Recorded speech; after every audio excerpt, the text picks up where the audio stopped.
Let's go through the setup for the Romanian deadlift. First of all, you want your feet to be directly underneath your hips. You don't want them to be wide in a squat position. So bring the feet in nice and narrow and place them underneath the hips. From there, bend the knees ever so slightly. That's going to allow us to move our hips more freely back and forward and get those hamstring muscles working. We want to think about our posture, and there's a couple of little things we can do here to make sure that we maintain this nice straight back angle all the way down to the bottom. The first is to think about holding a marble between the shoulder blades. So as I've said that to Emma, she has brought her shoulders back and down, and that has created better posture in her upper body, tension through her back muscles, and it's brought her shoulder blades together. So I want her to maintain that as she is going through the movement. Secondly, so that I can get as much out of the hips as I possibly can and make this as much of a hip hinging movement as possible, I'm going to give her the visualization of there being a wall behind her or a car door behind her, and her job is to touch the wall with her bum or to basically close the car door with her bum. And your job is to try and get your butt onto that door to push it backwards.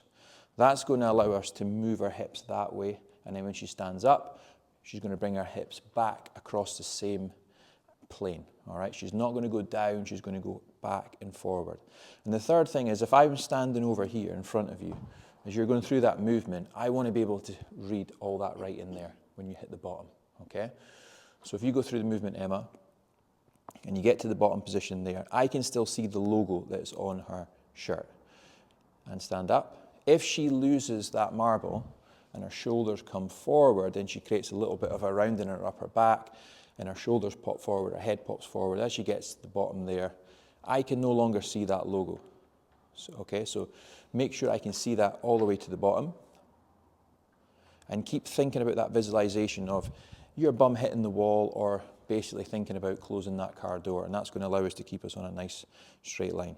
Now, a little common fault, if Emma keeps going through this exercise, Emma's not doing this, but is to allow the bar to go forward of the body. So if you go at the bottom there, Emma, and just allow the bar to drift forward, okay?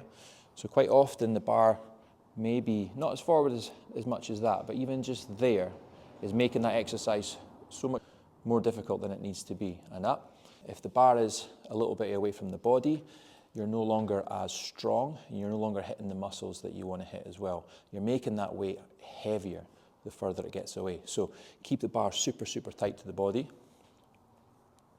It should be touching the thighs all the way down.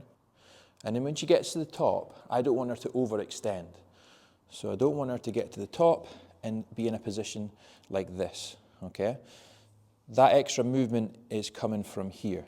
And we don't need that in the Romanian deadlift. So if Emma goes down at the bottom, and then she really thinks about squeezing her glutes as she's bringing her hips forward to the bar. So when she finishes, she's in a nice straight line, and she's got lots of tension through her glute muscles. The reason the bar might be ahead of the body and there might be a gap between your shins and the bar when you get to the bottom of the repetition is because you've started the movement with the bar instead of the hips. So Emma, what I want you to do is I want you to start this exercise with the bar moving downwards first, okay? And then your hips can follow after that. So what happens is we've got less movement from the hips and more downward movement from the bar, which means our shoulders start to come forward a bit, and now we have a gap. So if you come back up to the top, what I want you to think about instead is keeping that bar still all the time, okay? Marble between the shoulder blades, nice and tight. Tighten up your grip a little bit.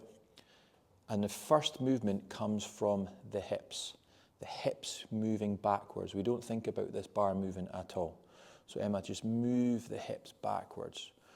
What happens is, because she's moved her hips first, she's maintained that position here, the bar is a lot closer to her body at the bottom, and back up. And last little thing, which is something really common with my clients, is I'll see daylight between the bar and their grip. You want to keep that grip nice and strong. If your grip is starting to go for whatever reason, then use chalk to support your grip, or maybe try a different grip, like a mixed grip. You don't want any daylight to be between the bar and your hand. when you're going through this movement, because that represents a loss of strength and a loss of tension in the movement.